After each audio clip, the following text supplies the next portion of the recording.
Smagu, kad rungtynės laimėjom išvykoje per gynybą.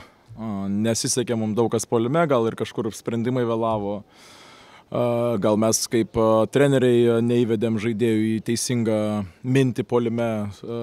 Čia šitos dalykus išsiaiškinsim, bet esmė, kad žaidėjai atkentėjo gynyboje šiandien ir žinom, kad sunkios rungtynės bus, jos tokios ir buvo, gal rezultatas šiek tiek apgaulingas. Mums labai patinka tai, kad neturim lengvų rungtynių pačioj sezono pradžioj nei vienų, tai žaidėm jau turbūt, kiek mes žaidėm, 5 ir visos jos buvo sunkios, tai man tas labai patinka. Manau, kad tokiu būdu mes greičiau įeisim į tą, ką mes norim, į tą geresnę formą. O šiaip tai apibendrinus rungtynės, tai komandinė pergalė, nieks per daug turbūt neišsiskiriam puolime, bet išsiskiriam kartu žaisdami gynyboje. Kalbėjot apie mintį puolime, tai žiūrint rungtynės iš šono, aišku, labai matėsi, jog, sakykime, Ąžuolas Tubelis ne tiek per savo taškus, kiek tiesiog sukuriamus komandos draugam, kai jam įvedamas kamuolys, jį iš karto dvigubina, kartais ten trigubina varžovai gynybą. Sakykime, ar tai ir buvo pagrindinė mintis, matant tos nuostolius 7bet Lietkabelio priekinį linijai? Taip, prieš rungtynės buvo toksai labai didelis akcentas duot kamuolį į vidų.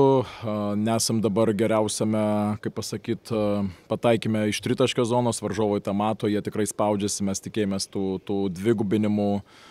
Turim čia geriau perskaityti situacijas, mes kaip treneriai turim geriau išaiškinti turbūt.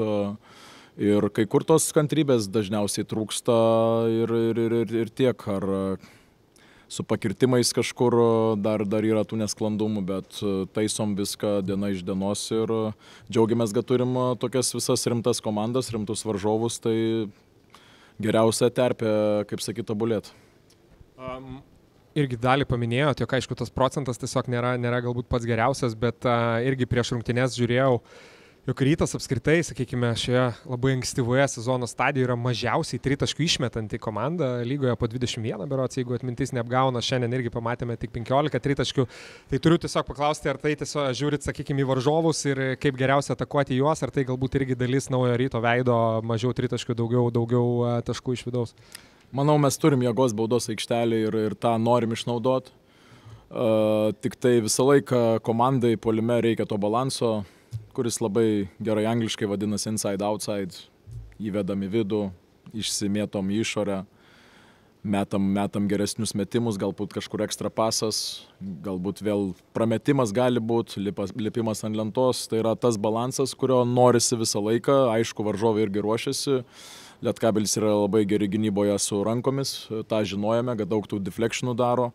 Po 2 kėlinių turėjom 5 tik klaidas, pabaigėm su kiek daugiau, bet sakau, visus nesklandumus puolime tikrai turiu pagirti komandą už pastangas, už koncentraciją, visas 24 sekundės gynyboje, nes Lietkabelis yra tokia komanda, kurie baudžia paskutinę 6 sekundės už kažkokį pramegojimą, tai tose vietose buvom tikrai geri, solidus ir tritaškių gynyba.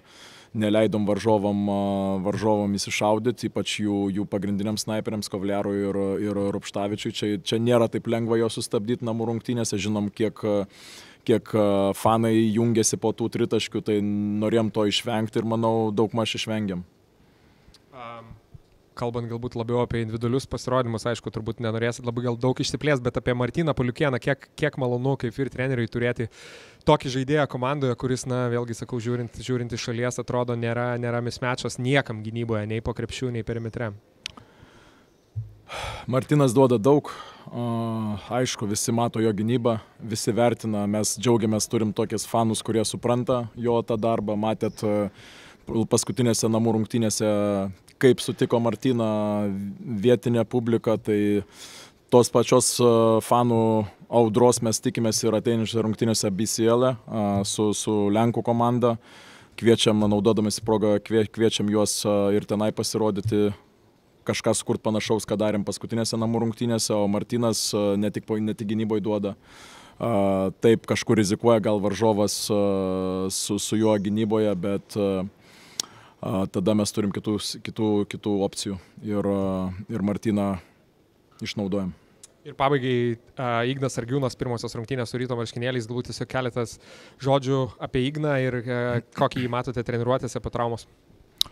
Pirmą savaitę jo su kontaktu, Žinom, koks jisai žaidėjas, labai jo laukiam, džiaugiamės, kad jį jau galėjom šiandien paleisti. Tikrai dadės mums įvairumo, išplės, aštrins. Kaip ir visa komanda, Ignas turi pradėti nuo gynybos. tą mes akcentuojam kiekvieną dieną ir kai jisai pradės nuo gynybos, kas ten žino, gal užsidirbs tą, ką Martynas jau užsidirbo starto penketo vietą.